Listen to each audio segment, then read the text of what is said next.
함께 사도신경으로 우리들의 신앙을 고백합니다. 나는 전능하신 아버지 하나님, 천지의 창조주를 믿습니다. 나는 그의 유일하신 아들, 우리 주 예수 그리스도를 믿습니다. 그는 성령으로 잉태되어 동정녀 마리아에게서 나시고 본디오 빌라도에게 고난을 받아 십자가에 못 박혀 죽으시고 장사된 지 사흘 만에 죽은 자 가운데서 다시 살아나셨으며 하늘에 오르시어 전능하신 아버지 하나님 우편에 앉아 계시다가 거기로부터 살아있는 자와 죽은 자를 심판하러 오십니다. 나는 성령을 믿으며 거룩한 공교회와 성도의 교제와 죄를 용서받는 것과 몸의 부활과 영생을 믿습니다. 아멘.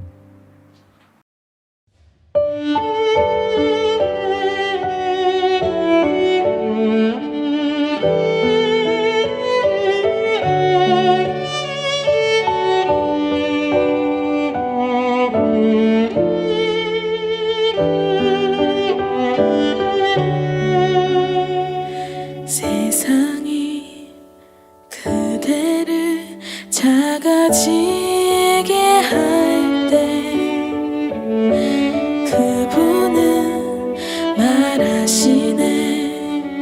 영원한 사랑 나의 손 내 숨결로 너를 지었을 때 세상 무엇도 그보다 아름답지가 않았네. 사랑하는 내 아이야, 이 어두운 세상에 빛으로 너를 부르던 내 맘을 알아주겠니? 작고 예쁜 내 두 눈에 가득 고여있는 눈물을 바라보느니 내게도 어렵구나.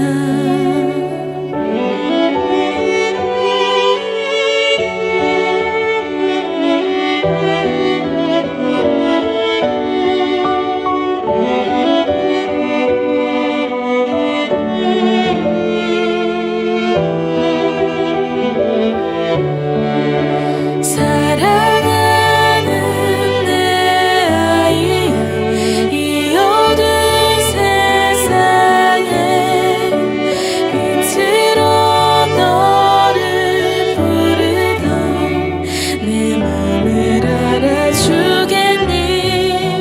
작고 예쁜 내 두 눈에 가득 고여있는 눈물을 바라보느니 내게도 어렵구나.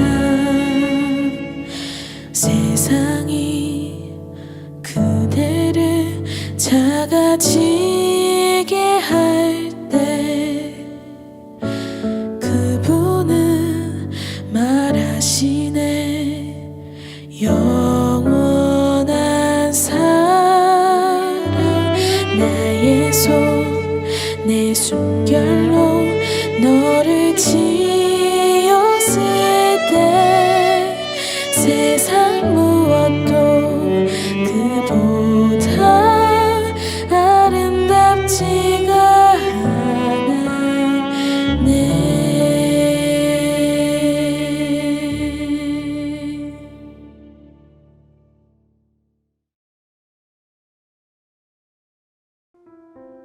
드린 예물 위해서 함께 기도합니다. 살아계신 하나님, 오늘도 좋은 날을 허락하시고 이렇게 하나님 앞에 예배하게 하신 은혜에 감사함을 드립니다. 특별히 이 시간 주께서 우리들에게 허락하신 모든 것 가운데 구별하여 드리는 것은 이것은 물질이 아닙니다. 돈이 아닙니다. 우리가 이 땅을 살아갈 때 돈이 지배하고 물질이 지배하는 이 세상 속에서 나는 물질로 살지 않습니다. 돈으로 살아가지 않습니다. 먹을 음식으로 살아가는 것이 아닙니다. 나는 하나님의 도우심과 주시는 생명과 능력으로 살아갑니다. 라고 하는 신앙 고백이오니 하나님 물질을 받지 마시고 우리들의 신앙 고백을 받아 주시옵소서. 드린 손길들 위에 이 땅 살아가며 물질 때문에 어려움 당하지 않도록 주께서 지켜주시고 더 풍성하게 하셔서 하나님과 사람 앞에 더 크게 쓰임받을 수 있는 그런 복된 삶도 허락하여 주시옵소서. 예물 속에 담긴 기도의 제목과 마음의 소원함들이 있사오니 하나님 꼭 들어 응답하여 주시옵소서. 감사드리며 축복하며 예수님 이름으로 기도드리옵나이다. 아멘. 사도행전 1장 6절부터 8절까지 말씀입니다. 그들이 모였을 때 예수님께 여쭈어 이르되 주께서 이스라엘 나라를 회복하심이 이때니까 하니 이르시되 때와 시기는 아버지께서 자기의 권한에 두셨으니 너희가 알 바 아니요 오직 성령이 너희에게 임하시면 너희가 권능을 받고 예루살렘과 온 유대와 사마리아와 땅 끝까지 이르러 내 증인이 되리라 하시니라. 아멘. 이제 본격적으로 하나님 나라의 일에 대한 말씀이 시작이 됩니다. 예수님은 부활하신 후 40일간을 제자들과 함께 지내셨습니다.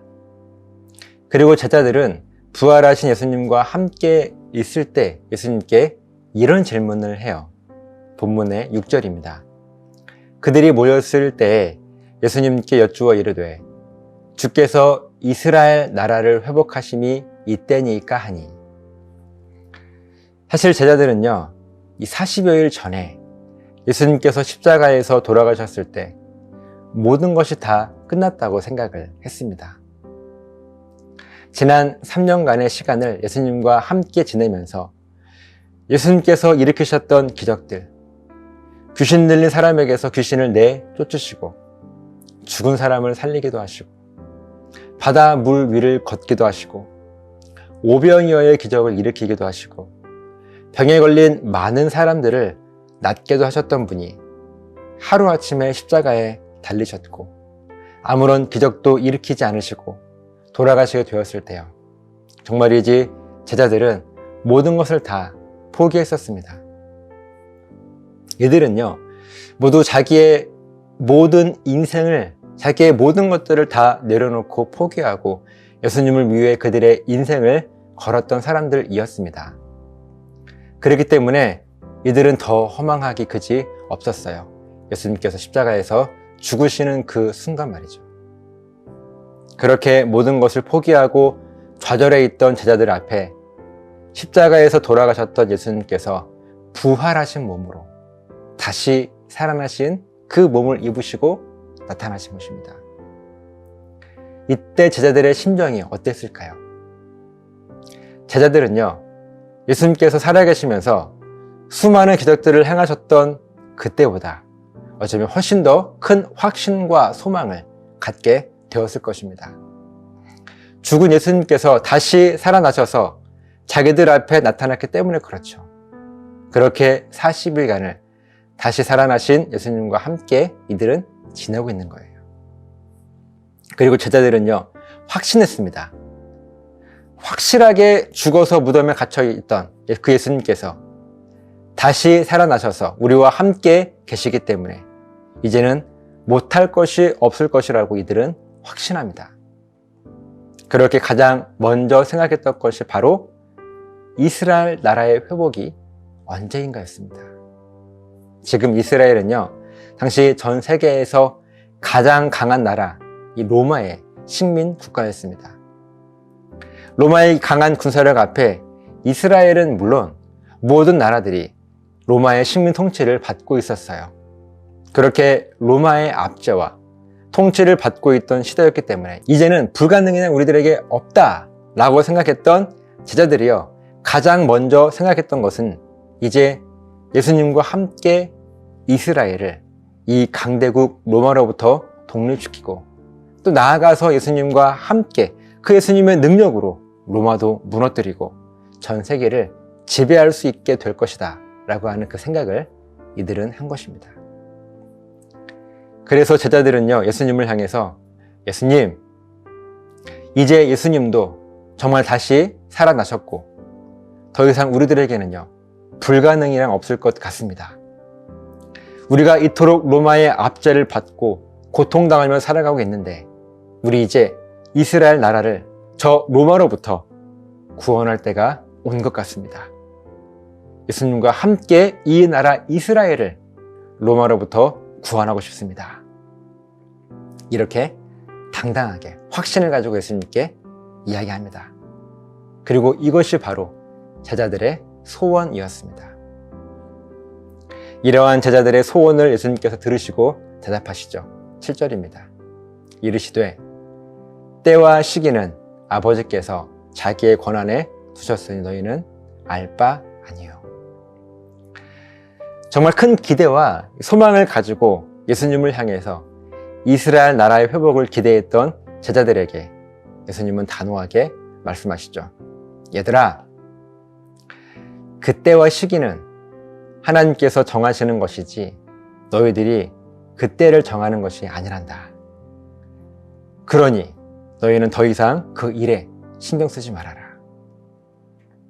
그러면서 한 가지를 더 명령하시는데요. 바로 앞에서 이스라엘 나라의 회복을 기대했던 것은 예수님을 향한 제자들의 소원이었다면 이어지는 명령은요, 이 제자들을 향한 예수님의 소원입니다. 8절이에요. 오직 성령이 너희에게 임하시면 너희가 권능을 받고 예루살렘과 온 유대와 사마리아와 땅끝까지 이르러 내 증인이 되리라 하시니라. 아멘. 방금 어쩌면 세상적인 욕심으로 이스라엘 나라의 회복을 기대했던 제자들을 꾸짖으신 예수님은요, 이 제자들에게 마지막 명령을 선포하십니다. 얘들아, 세상적인 기대와 소망은 이제 내려놓고 너희들은 오직 성령을 받아 성령 충만함으로 강력한 능력, 이 권능을 받고 예루살렘, 온 유대, 사마리아 그렇게 점점 더 퍼져나가서 결국 땅 끝까지 이르러 나의 증인이 될 것이니 반드시 이것을 명심하기 바란다. 매일 신앙 고백하며 성령 충만함으로 하나님을 예배하시는 여러분, 오늘 본문에는요, 제자들의 소원과 예수님의 소원을 대조적으로 기록해 두고 있습니다. 제자들의 소원은요, 예수님과 함께 이스라엘 나라를 독립시키는 거였어요. 그렇게 그들이 강한 힘을 얻는 것이 제자들의 소원이었습니다.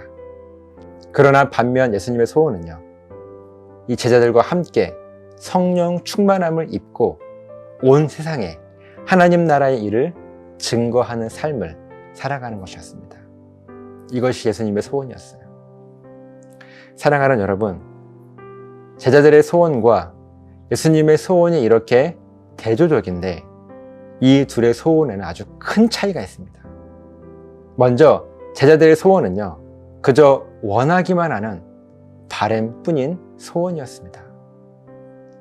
하지만 예수님의 소원은요, 반드시 성령을 받아 성령 충만하게 될 것이고 또 그렇게 반드시 여기부터 출발하여서 땅 끝까지 이르러 그 온 세상에 하나님 나라의 일을 증거하며 복음을 전하는 예수님의 증인이 될 것이라고 하는 단순한 바람이 아니라 반드시 이루어지게 될 일들을 명령으로 말씀하고 계십니다.